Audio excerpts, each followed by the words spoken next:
The 6 to 7 Figure Show, episode 39. Let's hit it.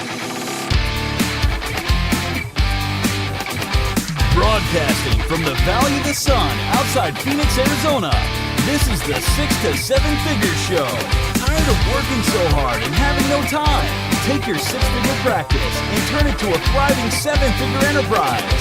And now, your host, author, speaker, mentor, and strategist, Frank Bria. All right, everyone, welcome to the 6 to 7 Figure Show. I'm your host, Frank Bria, and today I'm really thrilled to be joined by my good friend and brilliant entrepreneur, Chris Spearman. Dr. Chris Spearman, PhD and cancer curer. I know you haven't cured cancer yet, Chris, but we're gonna basically say that. Not yet. Chris is a global cover model and one of the world's leading online fitness coaches. Chris has scaled his fitness business to multiple six figures in the last few years and approaching the seven-figure mark now by helping other fitness professionals do the same. Chris is a brilliant guy, host of the Shred with Science podcast, as well as coming up soon here at the time that we're recording this, the Fitness Coach Freedom podcast coming out soon, also talking more broadly with entrepreneurs.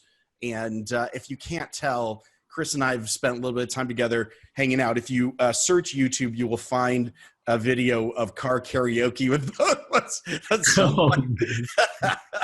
Chris, welcome to the show. It's a thrill to have you.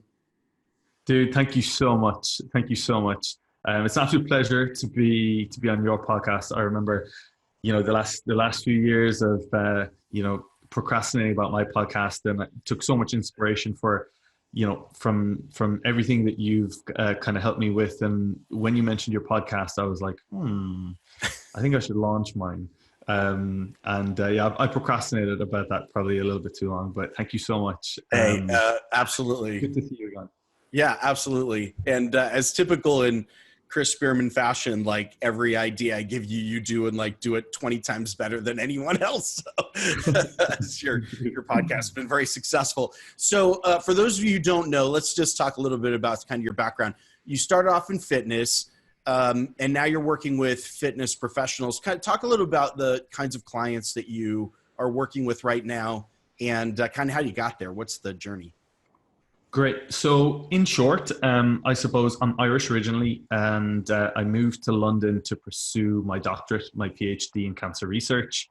Obviously nothing to do with fitness really. When I moved over here, didn't really know anyone, decided to join the gym. I've been quite active growing up, almost played professional rugby in Ireland. So the gym seemed a logical place to go in a city of 9-10 million people. I didn't know anyone. So I joined the gym. That became my home. And I just started training. I'm from a really, really rural part of Ireland, as you know, because you were there. Yep. Very, very close. You drove right past it a few years ago. And moving to London was a massive culture shock for me. And I suppose I definitely got refuge from training and the gym, and that it was a really kind of nice community gym. And fortunately, there were quite a lot of people in that gym who were bodybuilding or doing fitness shows. And I just kind of was like, as you always say, like I do with everything, I'm like, well, why can't I do this? And I gave it a go. Long story short, managed to get on the cover of, numerous magazines in the United Kingdom while I was studying my doctorate. And it kind of went from there. Then people started asking me to help them get in shape. And I think probably about a year into that journey, juggling, cancer patients, my PhD was in leukemia. So I was juggling that on one side, honestly struggling to kind of grow a fitness business because I had not scaled, didn't know how to scale, didn't even know what scaling was. And then Frank came along as a client of mine. And then, over, I suppose, the space of the first year, really, we just got closer and closer and closer. I'll tell you the short story and we can delve into it deeper, but we, became really close, great friends. And we decided that, maybe there was some scope for helping fitness professionals, obviously with Frank's expertise and basically the knowledge I sponged off you when we traveled Europe. to scale my own fitness business to now, multiple six figures, hopefully 7 in the next year or so. And since then, I've decided, listen, there's definitely room and scope here to help other fitness entrepreneurs or aspiring online coaches, PTs, to, do exactly what I did. So now my fitness business is scaled quite successfully, delegated, running, with very little work from me. And I have, I suppose, spent the last few months focusing on the fitness coach freedom, which, obviously our goal is to help, fitness entrepreneurs or budding fitness entrepreneurs. I'm not going to say get to 6 figures, because for some of us, our goal is to get some people who've never done any form of coaching just off the ground with one program. Some people, of course, we've excelled well upwards of 6 figures to the £250,000 mark. So we haven't really niched down, I suppose, where on that journey we help, but generally people who are kind of just starting off, maybe people who are frustrated. And as the name suggests, money is great, but they're the people who want a little bit more freedom. Yeah. And I remember as you started off talking to just fitness professionals in general, there was oftentimes this belief anyway that people were, the only thing they could do in the fitness professional world is to kind of give their time away to some gym and be like a personal trainer in the gym, and that they were making almost no money on it. But they felt like that was kind of it. And you sort of broke that mold, and, lots of people were doing online stuff, but you kind of took the process online and did it in a way that people didn't feel like they could get the same results. Because I think it's pretty common in fitness to think, oh no, I got to be there. I've got to watch exactly what the form is and keep people on their program. And you kind of broke that mold and took it online pretty quickly. What was that like? Did you have to kind of learn through that process how to get results online? I think so. Basically, I didn't have any other option because I wasn't a face-to-face personal trainer. I was in a hospital 14 hours a day, taking blood samples from leukemic patients, analyzing, essentially trying to figure out why they got leukemia in the first place. Now, I had really long commutes and very little sleep. And I was, okay, what am I going to do with this? I'm really passionate about fitness. I'm going to the gym after, I leave the hospital to de-stress.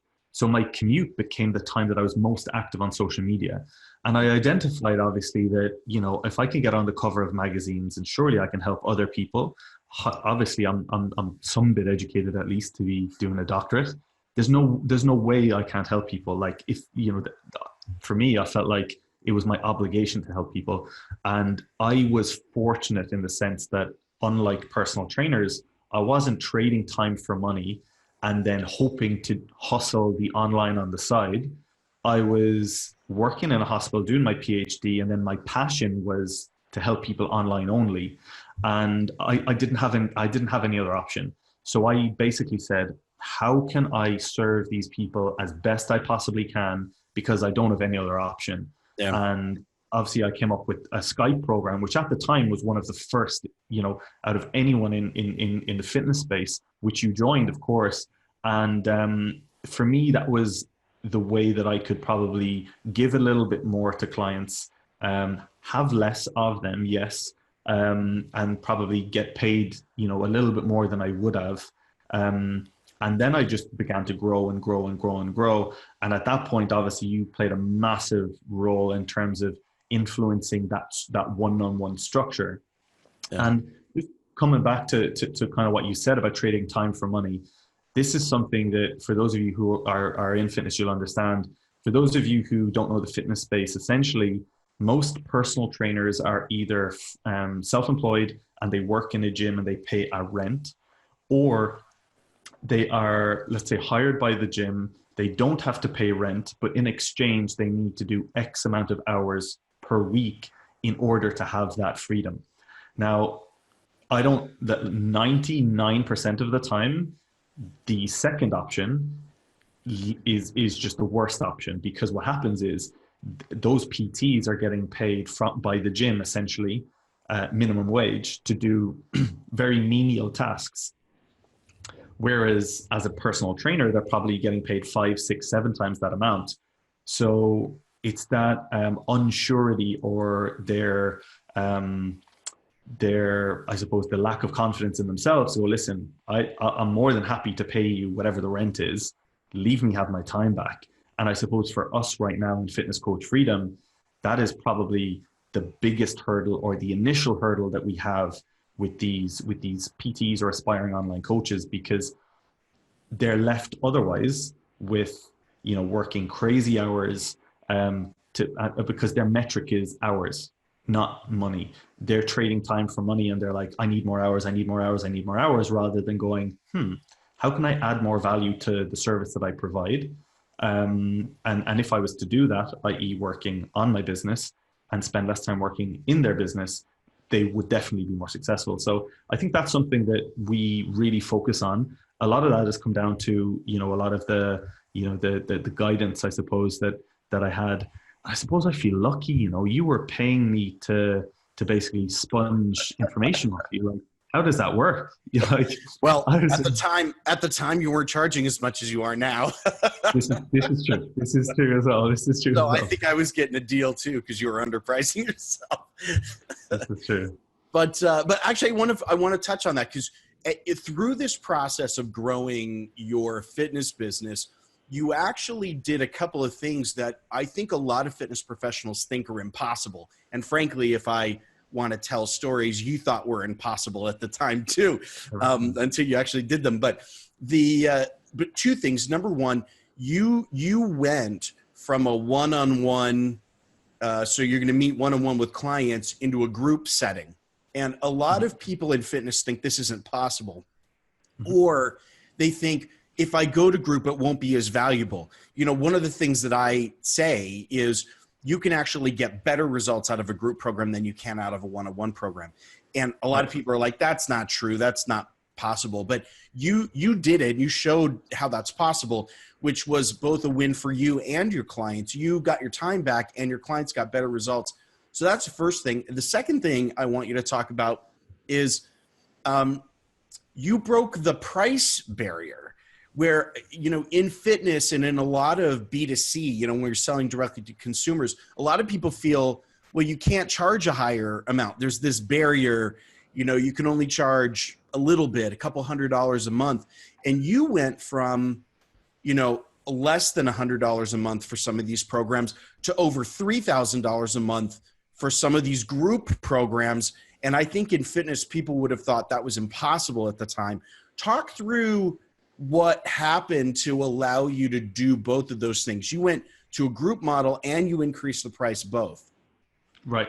So firstly, there is a separation, I think, between a group session with clients in person versus virtually online.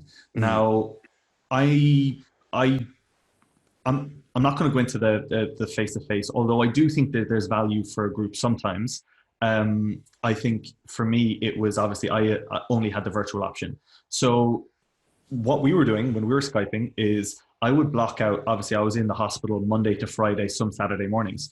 So I would block out my whole Sunday to Skype clients one-to-one, Frank being one. And to me, firstly, even to get to that point was a scale. I offered more in the service, which was Skype. And I increased the price to probably more than anyone was charging at the time, although you'll agree it was probably a good price at the time for the service I was providing. Yet I was able to scale to that one day of work. And actually with that one day of work, I was earning 6 figures as a student.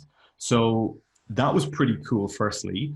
And then obviously from there, I sponged more information off you to get it in a group setting. And what I actually did then, if you remember rightly, about 3 years ago, maybe more, you said, listen, why don't you do this like cover model Skype program? And I was like, oh, how would that look? And then I remember the price point. I'm going to come back to that in a second. But I said, okay, that's such a good idea. Right? Okay, how would that look? Okay, so fast forward now 3 years, let's say 3 years. instead of what at one point was, believe it or not, 45 to 50 Skypes on a Sunday, which was literally 15, 16 hours back to back of 20, 30-minute calls. That was, over six figures, but just barely.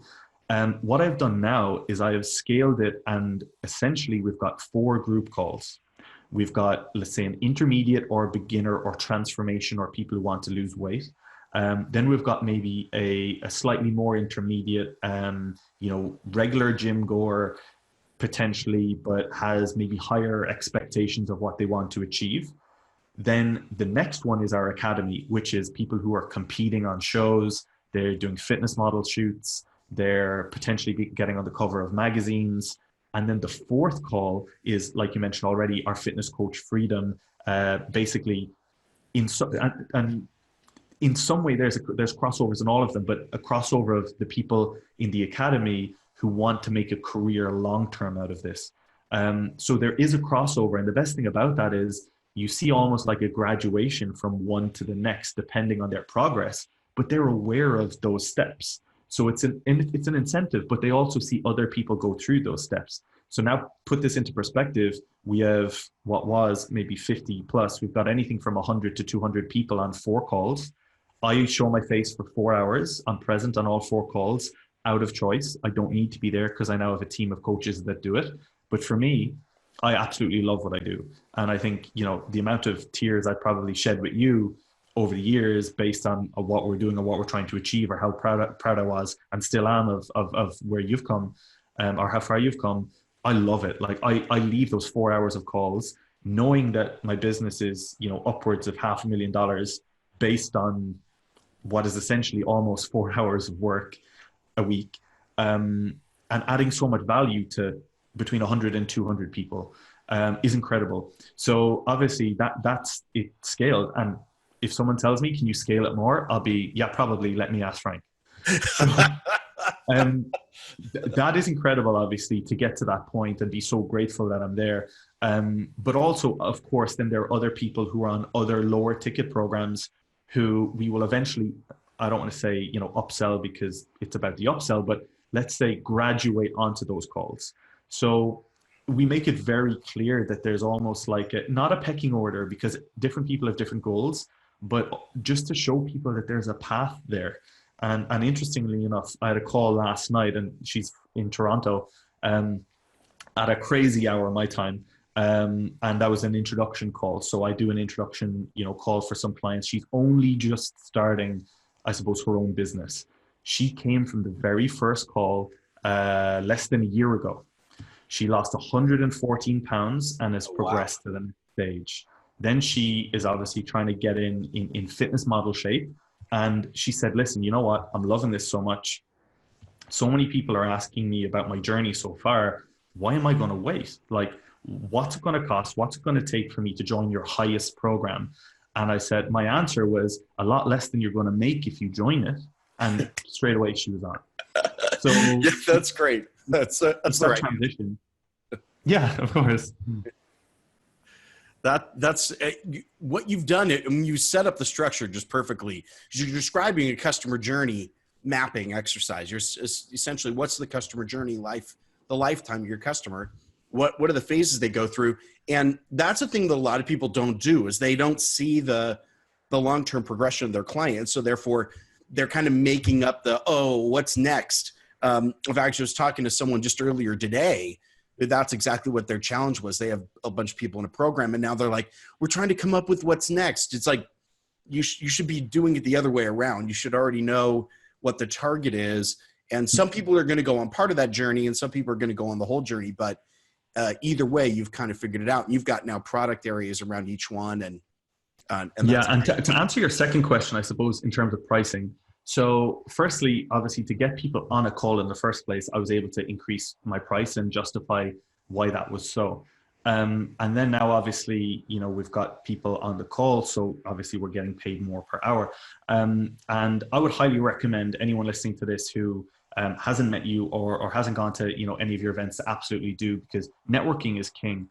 And I suppose, another mentor, that I've kind of leaned in with over the last year, invited me to a mastermind, and I got there, and the networking there was so key because I was able to see, I remember going there, actually, it was the week before then, a supplement company that I work with had a get together, and it was just before I went to a mastermind networking, and a lot of us were sponsored by the same protein company, and we were going over to the event afterwards. And I remember sitting there, and I'm thinking, yeah, you know what, I'm doing pretty well. I'm being flown over here to Miami. Everything's going well. And I turn around to one guy, and I mean this in the nicest way possible. Like, he's such a nice guy. And I was like, oh, great. And so what do you charge your clients? And he told me, and my face hit the floor. And I was like, and he's a lovely guy. But what I was kind of going, okay, well, I've got a PhD. I've been 10 years in university, kind of learning the human body. I've been on the cover of now over a dozen magazines. I've been training thousands of clients. And, without any disrespect, I was like, how can he justify that price? Yeah, right. I said, how can you justify charging that? And he said, well, because I showed him the value and I don't accept anything less. And I was like, oh, okay. So that's what I do. Yeah. So now we've restructured. Obviously, there's no point going into, I suppose, the sales process. But one thing that is relevant is beforehand, it was very casual. Someone would email, I reply in an email, maybe sign them up. Now, because it's so high ticket, I can afford to get almost everyone on a call. Yeah. And I explain the value. And now either I've got, one of my team get on the phone with a potential client or a lead, or I get on the phone as well. I ensure what their pain points are. A lot of the coaching calls or the sales call tactics that we did back when you gave me the lowdown, and finally 2 years later, I'm like, okay, well, yeah, Frank said I should do this. And it's being able to justify that. For example, a call last night, a client had spent €6,000 on a personal trainer for a whole year. And I was like, when we broke it down, it wasn't that expensive. It worked out at an average rate. And I said, okay, well, were you happy with what your transformation in that year? Yeah, I suppose so. I was like, was it worth €6,000, €6,000? And he was like, no. And I said, well, I guarantee you in 12 weeks, I will get you a better result for a fraction of that price. It's still far more expensive for me compared to what I was charging, but I showed the value there. Yeah. And, I went from, with you, I think when you were on the program, we had, let's say maybe 10 or 15 people on that program. And if I got like a £214 sale, I don't know if you remember what your invoice was, £214 sale at the time for the month, I was like, oh my God, I just got a new client this week. This is amazing. And now I'm closing, day before yesterday, in the space of an hour and a half of calls, I closed $7,500 worth of sales. Yeah. And I'm not even doing the coaching. I just happen to be on the calls. Yeah. So, my advice to people out there is listen to Frank when it comes to scale. And obviously, just value your worth in terms of what product you're providing, I think. Yeah, that's, I think a lot of people struggle with this mindset around price. That's one of the areas I spend a lot of time on, is how do you price a service? And I don't think I've really run into anyone who's overpriced their service. I've run into people who can't justify their price, for sure, occasionally. But most of the time, especially in service professionals like fitness and health and wellness, there's a huge undervalue because they don't know how to establish the value proposition. One of the things I think you've done really well is, because there's this journey map towards cover models or being in shows and winning prizes for those, as well as establishing the entrepreneurial part of it all. Your value proposition is a lot easier to justify now, but you still have to recognize it and at least have a conversation. For sure. So I'm just going to just throw this out there, because your listeners won't know this, and you don't know this, but you probably are not surprised. When you came up with that idea I should be paying you royalties, shouldn't I? When you came up with that idea for the academy, or the Cover Model Academy, I was like, Frank, what should I price it? And you were like, well, $2,000, but you're not going to charge that because you won't be comfortable, and you may never be comfortable charging that. So let's just do 1,000. And I was like, okay. And I started just kind of going like, no one's going to pay that, Frank. No one's going to pay that. I don't know if I ever told you this. I posted it on my page and I got absolutely slammed by everyone in the UK fitness scene. They were like, this is extortionate. Who do you think you are? This is a joke. So what I actually did is I scribbled out the price and I put it up again, and had been putting it up for about a year saying, contact me for details, because I was just so terrified of that response. And probably because, guess what, if someone says something and you get it, you get that sort of, initial response, it's because you agree with what they're saying. And I didn't believe in myself. Right. You believed in me long before I believed in myself. And I posted that up and I scribbled out the writing. I don't know if you realize that. And I posted it for a while. And it started to take off at a fraction of that price. Now, someone would be very lucky to come on at that price. I would be like, you're lucky. So it is a case of being a little bit ballsy and just going, on the flip side of the coin, I suppose one thing that I have done and I hope your listeners will do is invest in themselves. Mm-hmm. And as I started to invest in myself, luckily we're great friends, so I was able to get a huge amount of your information, from spending time with you. But I think investing in people, for me and for your listeners, into you or anyone else, really puts it into perspective. I'm like, well, if I'm paying tens of thousands of dollars and almost $100,000 in the space of a year on personal development, I'm not going to be charging $100 a month to a client to relay that information to them. Right. Right. And I suppose getting my own fitness coach, who was a complete idol of mine since I got in the fitness space, and he charged an extortionate amount of money, like far more, clearly far more than I charge. But he said the price and I didn't even bat an eyelid because it was him. Right. So what I've tried to focus on now is to elevate my social status or my celebrity status in terms of what I'm doing, which you told me again years ago, get a book, get a podcast, do all of these things to increase, obviously show your value indirectly, but to increase your celebrity status, so that why wouldn't they want to work with you for that price? Right. Slowly I'm implementing these things, but I'm so grateful. But if anyone's listening to this, shortcut your journey to success. And, obviously if they're listening to you, they're a fan of you. And just, if Frank says something, instead of being like, maybe, just do it. Just do it. Well, yeah. I mean, for me now, as I take on clients, that's like the number one question I ask them before I sign up. Like, I'm not going to argue with you. I don't want to be arguing with you about this. Like, you do it. This is how it's going to get done. I've told everybody I'm not a coach. You're not going to get so what do you think the right thing to do is now? I'm just going to tell you, like, go do that now. Yeah. So that's we had a private joke, myself and Frank, when we were in Budapest. It started in Budapest when we were traveling Europe, and at the time Frank was had a client that he was working with who was on. Can I say how much the retainer was? Surely I can. For you, it was a small retainer at the time. It was like $18,000 a month from this client that one of your clients you were working with. And it was a bit of a stressful.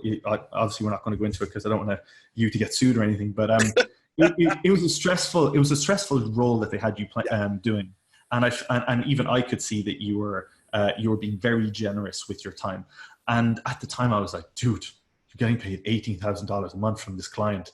I would do anything for that.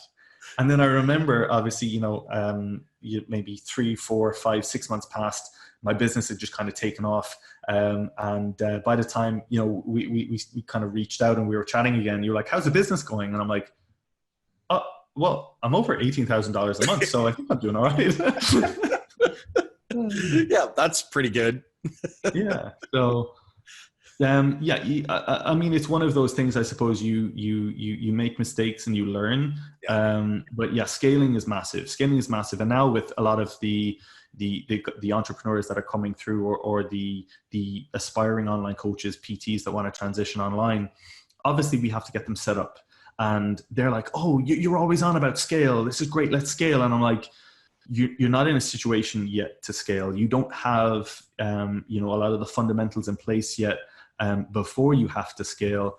But that being said, though, I do want to say one thing, and maybe you may disagree with me, but because I didn't scale at the start, and I was training twice a day, and I had a PhD, it really instilled a work ethic in me that was just unrivaled. So then when I did scale, I was like, I had two options. I was like, do I kick back on a beach in Bali and just let people run this? Or do I absolutely grind at other areas of my business in terms of content and podcasts and doing, and you know, being able to take some time out to do podcasts with you and stuff. And clearly I did the second option because I love what I do. Yeah. Don't get me wrong. You know, some people will decide to do that, and that's probably a sensible option. But I think you know, that work ethic that I did have really did stand to me now, you know, so that I am going to push for that 7 figures. And, you know, that sounds mad. That sounds mental. For those of you guys who don't know, I'm from the most rural part of Ireland where, you know, there's sheep everywhere, and I'm not used to this business. So I'm extremely grateful for Frank entering my life. I'm extremely grateful to be able to do podcasts like this. So yeah, it's pretty cool. Yeah, I mean, I'm not going to disagree with you about the work that, like, I do think that a lot of people have this idea that scale means no work or something like that, and that's definitely not true. I mean, at the beginning of anyone's business, you put the time and the effort in, you work for sure. For me, scale isn't so much a matter of work; it's a matter of design. So you just have to design things in a way that eventually you can grow. And you're going to put the work in one way or the other. The question is, are you going to have to redesign everything later? When things are up and running, I mean, you might think you did this too late, but actually you didn't. You were able to scale early on enough that it wasn't really painful. I mean, there are people who are already over the 7-figure mark who didn't scale, didn't design things for scale, and now it's a real hassle for them, and it's painful, and trying to switch over, you know, to scale in the middle of that is really challenging. So I wouldn't disagree with you at all. The one thing I would say as well is that, you know, because I was, let's say, forced to scale or at that period of time, I did scale, you know, I'm very aware of the benefits of doing that. But one of the things I suppose that I did take through the scaling process was to identify the things that don't need to be me. So there's a difference between the things in a business that need to be you and the things that don't need to be you. And the things that don't need to be you, I would delegate really quickly. And I would hire an assistant coach far sooner than I did. I would hire a personal assistant far sooner than I did. And I would double down on the things that do need to be me. Unfortunately, like with a lot of, you know, the guys coming through our mastermind, the Fitness Coach Freedom, is they're trying to do too much of a lot of the stuff that doesn't need to be them at all. Right. That can get really, really overwhelming. If, you know, we have some funny stories whereby, you know, I even have to tease some of my clients into scaling. And one of the ways I did that, this is a bit funny, but I have he's actually one of the coaches within the business now because he's done so well. He was a personal trainer, was earning maybe $30,000-$40,000 a year, and he's now, you know, maybe just over quadrupled his income. He's at $120,000-$130,000 a year in a very short space of time, and most of that is now online. And he's terrified to delegate, terrified. So we created an imaginary person called Jason, who he acts as Jason. So it's like the stepping stone to delegating. So I'm like, so I will actually like full on, I will be saying, okay, so what's Jason doing this week and what are you doing this week? And so Jason has tasks and he has tasks. And now we're at the stage where we can hand Jason's tasks off to an actual Jason. And that was just a really good psychological thing for me to be able to, because you know what it's like. I know what it's like. When you build something from scratch, you become so terrified of losing it. You know Charlie, right? So Charlie was a client of myself and Frank's. He's only just hired his first coach. Oh, wow. Yeah. I'll get him to listen to this for sure, but he's only just hired his first coach. And he messaged me today going, oh my God, I should have done that sooner. And I was like, yeah, you think? That's funny. Charlie. And then he said, "Oh, I should have increased this morning. Oh, I should have increased my prices sooner than I did. I think." You think? That's yeah. You've like invented a new psychological practice for entrepreneurs who are Jason, use it. That's brilliant, man. It's like basically using sock puppets in group coaching with all of your. That's it. Yeah. You can't talk to me, but talk to the puppet. because also what it does is it's like that stepping stone between. So he actually signs off Jason at suchandsuch.com. So it's him. Yeah. But he's easing out. So the clients are getting used to there being somebody else before he's actually hired someone and started paying someone, and then it's too late to whip it back. Brilliant. It's quite good. It really is. Yeah, that's amazing. Well, Chris, we could talk like this for hours, and I know you're really busy, and we're kind of out of time. So I appreciate you spending time with us. This is totally amazing. I love the stories, the transformation you've gone through in your business, and what you're doing with other people is like picture perfect, example of what it takes to grow and scale a business, and that you can do it in the personal fitness area is amazing as well. So congratulations on all the great stuff that's happening for you. You'll crack that. You'll be over 7 figures this year. I have no doubt, for sure. Fingers crossed. Fingers crossed. Yeah, you don't need luck. You got skill. Mind you. But thanks so much. Hey, so for listeners who want to connect with you, learn a little bit more about what you're doing, and kind of take a peek behind the curtain in your own business, what's the best way for them to contact you? How can they get Great. So probably the best place to go, if I'm going to leave or give Frank the links for the podcasts to put in the show notes. So the Shred with Science podcast is my fitness business. Everything kind of health, fitness, science related. And then the Fitness Coach Freedom podcast is for budding fitness entrepreneurs who want to grow their business online. The best place to catch me is on Instagram directly. I delegate virtually everything other than a lot of that, actually, to be honest, because that's something that I really love doing, is staying on top of actual interactions with people who are dropping DMs. So the best place is at Spearman Chris is my fitness page, or if you want to go to my entrepreneur page, it is at chrisspearman.coach. Right. And those links are here below the video or on the show notes page. If you happen to be listening to this audio out and about, come on back to the show notes page, and you can click through directly to connect with Chris. Hey, man, it's been a blast talking to you. It's always great to catch up on what's going on. We'll definitely have to do another trip sometime and record another car karaoke episode at some point. Honestly, for those of you guys who haven't seen it, that's well worth a look. If you want to see what Frank's like singing Oasis, this is a good place to go.